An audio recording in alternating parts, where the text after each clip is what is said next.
আজকে 2 তারিখ, কালকে 3 তারিখ, পরশু 4 তারিখ ভোর 4টার সময় আর্জেন্টিনার খেলা। কাগো লগে খেলা, ক্যাপ ভার্দে লগে। ক্যাপ ভার্দে কোনো দল হইলো? ক্যাপ ভার্দে ধইঞ্চা দল। ক্যাপ ভার্দে কার সাথে খেলছে? ফার্স্ট ম্যাচ স্পেনের সাথে গোলশূন্য ড্র। সেকেন্ড ম্যাচ পিছায় পড়ে থেকেও উরুগুয়ের সাথে 2 গোল দিয়ে ড্র। ধইঞ্চা ক্যাপ ভার্দে দলের সাথে সৌদি আরবের খেলা করছে, সেটা বাদেই দিলাম।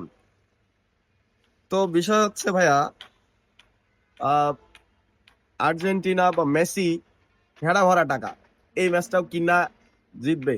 এবং আর্জেন্টিনা যদি জিতে আনবিটেন ক্যাপ ভার্দেকে, এটাই তাদের হচ্ছে ফার্স্ট ম্যাচ হবে, তারা হেরে যাবে।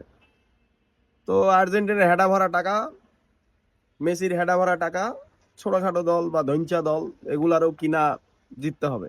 বুঝতে হবে তো ব্র, হেডা ভরা টাকা।